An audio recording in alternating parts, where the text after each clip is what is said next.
오늘 아침 뉴스 연구소. 오늘 아침 뉴스의 맥을 짚어드리는 시간 뉴스연구소. 오늘도 두 분의 연구위원 함께합니다. 뉴스톱 김준일 수석 에디터, 경향신문 박순봉 기자, 어서 오세요. 안녕하세요. 예, 첫 번째 뉴스 어디로 가나요? 윤석열 기시다 회담. 예, 윤석열 대통령과 기시다 총리 정상회담. 오염수 방류 문제를 어떻게 다룰 것인가, 이게 초미의 관심사였는데 어땠습니까? 윤 대통령이 일본의 오염수 방류 계획에 일본 손을 들어줬다, 이렇게 평가를 할 수가 있습니다. 그간에 어느 정도 예상이 됐었죠. 국민의힘, 정부, 대통령실의 입장과 연장선상에 있거든요.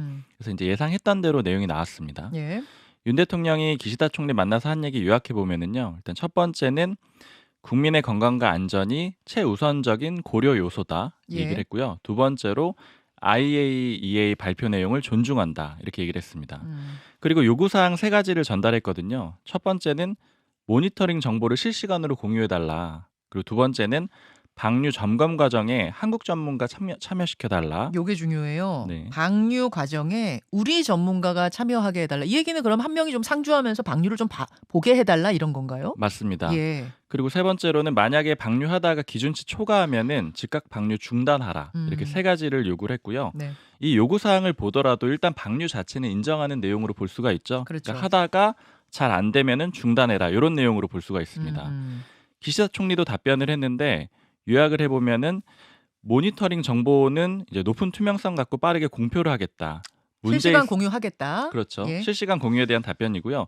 문제 있으면 방출 중단을 포함해서 적절하게 대응하겠다. 요거 이제 세 번째 아까 말씀드린 그 요구 사항에 대한 답인데, 네. 문제는 아까 중요하다라고 말씀하신 한국 전문가 참여, 여기에 대해서는 답변이 없었습니다. 그리고 이렇게 이제 윤 대통령이 나토 회의에 참석해서 정상회의도 하는 이런 과정에서 네. 북한이 어제 오전 10시쯤에 동해상으로 ICBM 대륙간 탄도미사일을 발사를 했습니다. 네. 고각으로 아주 높게 쐈거든요. 6,000km 넘게 올라갔다가 뚝 떨어졌는데 비행거리는 1,000km 정도 돼요. 만약에 제대로 된 각도로 쐈다 이러면 15,000km 이상 날아갔을 건데, 그럼 미국 본토 다 타격이 가능합니다. 그렇죠. 비행시간 74분이었고요. 역대 최장거리인데, 오늘 노동신문이, 북한 노동신문이 보도를 했는데, 이제 제가 방금 말씀드린 수치들은 우리 군이 분석을 한 건데요. 예, 예. 거의 비슷한 수치로 나왔어요. 그러니까 거의 정답을 채점하듯이 나왔는데 결과가 비슷했고요. 특히 화성 18형이라고 북한이 밝혔고, 김정은 위원장이 현지 지도도 했는데 반공화국 적대 정책 이거 중단할 때까지 군사적 공세 계속 취해 나가겠다, 이렇게 얘기를 했습니다. 예, 예. 어제 그러니까 기시다, 우리 윤석열 대통령, 일본의 기시다 총리 회담하면서 북한에 대해서는 이제 문제를 공감했잖아요. 네. 오염수 얘기 말고 북한 얘기도 있었는데 그때에 맞춰서 북한이 발사했다, 이렇게 보면 되겠네요. 그때 타이밍을 맞춘 맞춰서. 것이기도 하고, 그러니까 한미일 모임 날이기도 하고, 네. 그다음에 김여정 부부장이 미군 정찰기 왜 왔다 갔다 해, 네. 이렇게 경고를 하고 그 다음 날에 쏜 거기도 합니다. 그 예. 3가지가 다 있습니다. 자, 김준일 에디터. 예. 결국 이제 오염수에 대한 언급, 이 부분이 가장 관심사였는데 어떻게 보셨어요? 일단 뭐 일본 입장에서 보면은 큰 산을 넘었다, 뭐 이렇게 봐야 될 것 같아요. 왜냐하면은 주변국들 중에서 가장 반대가 심한 나라가 지금 한국, 뭐 네. 중국, 한국, 그리고 이제 뭐 뉴질랜드, 저 멀리에는 뉴질랜드 이제 태평양 도서 국가인데, 한국에서 어느 정도 이제 사실상 이거를 이제 안전하다라고 이제 인정을 해준 상황이어서, 지금 윤석열 대통령이 이제 요청한 거가 한 3가지 정도가 있는데, 그 중에서 이제 한국 전문가 참여는 기시다 총리가 이제 답변을 안 했잖아요. 네. 이거는 이제 실무적인 이제 논의에서 조금 들어갈 가능성이 상당히 높아요. 우리나라가 지난번에 4가지 요구를 했습니다. 권고안이 4가지가 있었어요. 그때 이제 저기 국무조정실에서 나와서 했던 게, 그렇죠. 첫 번째가 이 알프스가 필터가 자주 고장 나니까 이거 좀 교체를 좀 자주 해라, 필터 좀. 그리고 두 번째는 세슘 79등 한 5개 정도 핵종 같은 경우에는 탱크에서 측정하지 말고 그 오염수 방류하는 바로 앞에서 측정해라. 예. 그리고 이제 방사선 영향 평가해라. 그리고 주민들 피폭 설량 이것도 평가를 해라. 요 4가지가 이제 요구가 있었는데, 어제 윤석열 대통령에서는 그 내용은 없었어요. 그러니까 요거는 이제 앞으로 아까 전에 한국 전문가 참여하는 거에 포함해서 실무진에 이제 들어가는 실무 어떤 뭐 그 테이블에 들어갈 거다, 이렇게 이제 봐야 될 것 같아요. 그럼 어제 기시다 총리가 답을 내놓지는 않았지만 그걸로 끝난 건 아니고 실무진들의 논의 테이블에서 다시 논의될 수는 있다 이 말씀이시군요. 그건 모르죠. 모르는데 만약에 된다라고 한다면 네. 어쨌든 윤석열 대통령이 한국의 요구사항 4가지를 기시다 총리한테 여기서 언급하지 않았고 예, 그리고 예. 새로 이제 한국 전문가 참여를 얘기했지만은 예. 즉답하지 않았고 뭐 이런 과정을 봤을 때 추가적으로 아마 논의가 있을 가능성을 이제 뭐 말씀드린 거고요. 네. 이제 중요한 거는 제가 예전에도 말씀드렸지만 이제 후쿠시마 수산물 수입 문제예요. 이게 그러니까 지금 정부에서는 계속 후쿠시마 수산물을 수입 안 한다. 이렇게 얘기를 지금 하고 있는데 네. 결과적으로 보면은 이제 사실상 방류를 인정한 셈이어서 이 논리가 수입을 안 해왔던 논리가 이제 무너졌다 이런 평가들이 많거든요. 그러니까 지금 2심에서 우리가 지난번에 승소할 수 있었던 이유가 이 후쿠시마 지역의 바다가 위험하기 때문에 우리가 이거를 수입할 수 없다라는 건데 결과적으로 보면은 지금 기준에 부합한다라면은 이거는 문제가 없다라는 게 지금 정부의 입장이고 그렇다 보면은 추가적으로 이제 WTO에 제소가 될 가능성 뭐 이런 것도 이제 있다라는 거죠. 그래서 당장 지금 한일 관계를 봤을 때 당장하지는 않지만은 조만간 왜냐하면 이제 방류가 일단 시작되면은 뭐 끝이라고 보기 때문에 일본 입장에서는 이제 뭐 거칠 게 없는 거죠. 그러면은 추가적으로 그게 나올 가능성. 그러면 정부가 그래서 하나 장치를 마련해놨어요. 이를테면은 뭐냐면은 예. 쉽게 얘기를 하면은 이게 우리가 찬성한 건 아니다. 이런 논리를 지금 펴고 있거든요. 그러니까 그냥 찬성한 건 아니고 이런 거에 대해서 요구를 했다라고 했는데 그게 WTO에 먹힐지 이제 그런 부분은 좀 봐야 될 것 같고 자, 홍콩은 10개 현으로부터 수산물 일본 도쿄를 포함해서 10개 네. 현으로부터 수산물 즉각 금지하겠다. 수입 금지하겠다. 방류 시작하면 이렇게 좀 강하게 나오고 있는 상황입니다. 우리도 수입 허가 안 한다고 분명히 말했어요. 문제는 WTO에 다시 제소가 될 경우 WTO가 어떤 판단 내릴까 이 부분일 그러니까 텐데. 홍콩은 뭐냐면은 예. 후쿠시마뿐만이 아니라 그 옆에 도쿄 등등등 해가지고 예. 확대하겠다라고 지금 뭐 예. 이제 이런 거가 나오고 있는 상황이에요. 이 부분에 대해서 잠시 후에 장해찬 최고위원과 함께 조금 더 짚어보도록 하고요. 여당의 입장 두 번째로 갑니다. 국정조사 김건희 로드 전선 확대. 양평고속도로 이슈를 놓고 민주당이 국정조사를 공식적으로 거론했습니다. 네, 어제 이재명 대표가 최고위원회의에서 공식적으로 얘기를 했고요. 예. 이번 의혹을 대통령 처가의 고속도로 게이트다 이렇게 규정을 했고요. 게이트. 왜 종점 바뀐 건지 국정조사 해보자 이렇게 제안을 한 겁니다. 최고위 끝나고 나서 기자들이 이재명 대표한테 이 국정조사 대상에 윤 대통령 포함되느냐 이런 질문을 했거든요. 네.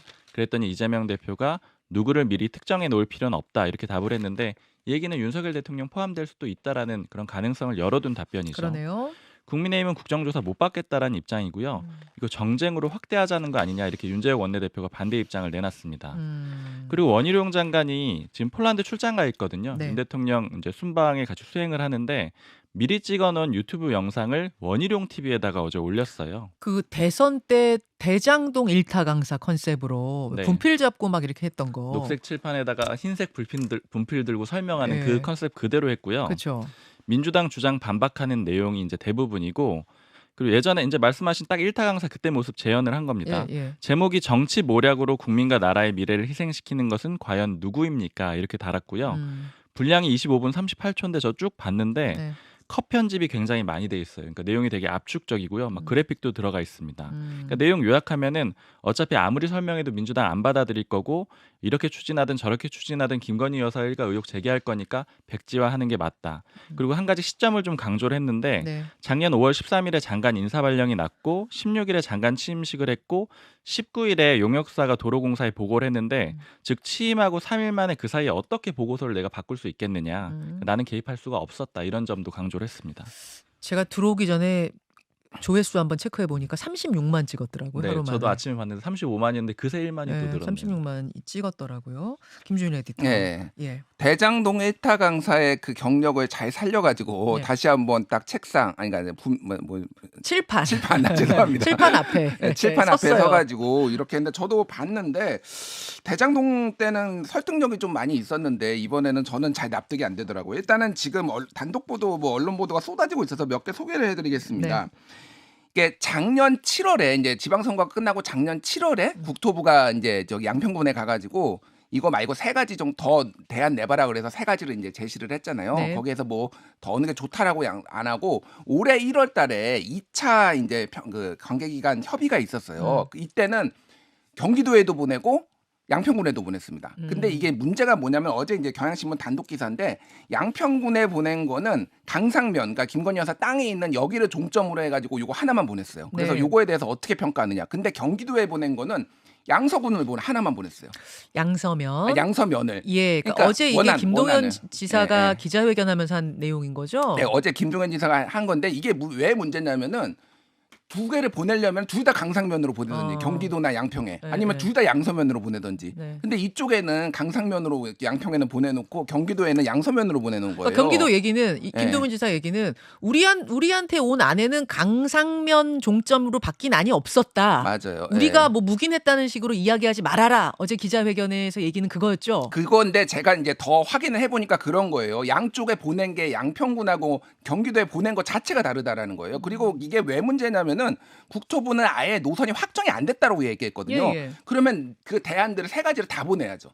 근데 이거를 확정을 사실상 해놓고 약간 경기도에서 문제 생길 것 같으니까 경기도에는 원한대로 보내놓고 이쪽에는 또 이제 보내놓고 이중 플레이를 했다라는 거를 이제 뭐 생각 안 할 수가 없는 거예요. 이런 상황인 거고요.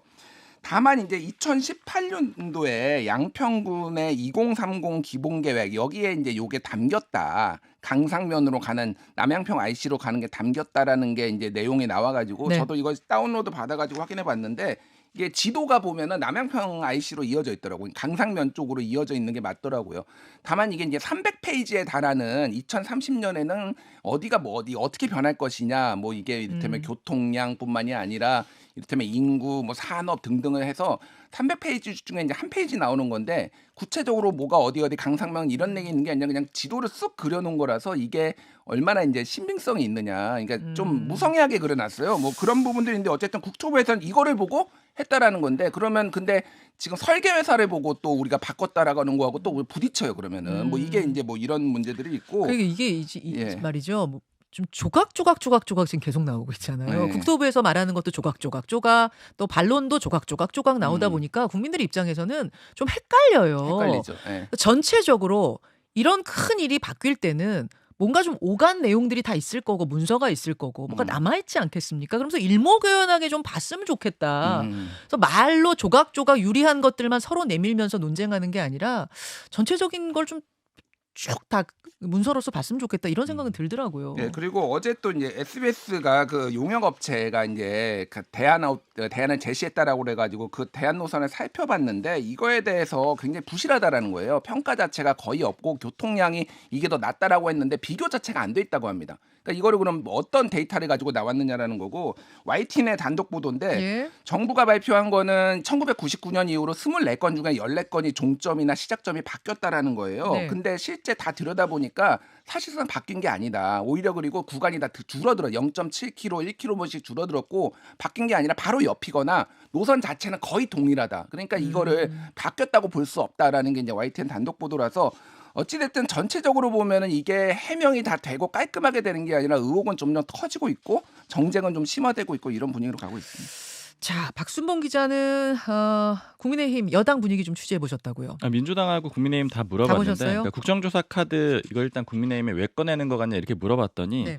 좀 인상적인 표현이 그게 있더라고요. 그러니까 지금 정부 섹터에서 싸우고 있으니까 이 민주당이 밀리는 것 같다. 왜냐하면 이제 정부 국토부 쪽에서 정보도 다 쥐고 있고 그렇죠. 백지화 카드도 다 가지고 있으니까 이걸 국회 섹터로 끌어들이려고 하는 게 국정조사인 것 같다. 아, 정부 영역에서 지금 돌고 있는 문제를 국회 영역으로 끌어들이려고 하는 것 같다. 그래서 국민의힘 못 받는다 이렇게 얘기를 하는 거고 어. 민주당에도 물어보니까 이제 이런 표현도 쓰더라고요. 이번에 이건 치킨 게임이라서 물러서는 쪽이 독박을 쓰는 그림이다. 그러니까 그래서 더 강한 카드를 내놓을 수밖에 없다 이런 얘기들이 나오고 있습니다. 예, 알겠습니다. 잠시 후에 이것도 역시 이제 국민의힘 장해찬 최고위원 통해서 그쪽 입장 들어보고요. 다음으로 갑니다. 지하철 150원, 버스 300원. 서울시가요 대중교통 요금 인상 계획을 내놨습니다.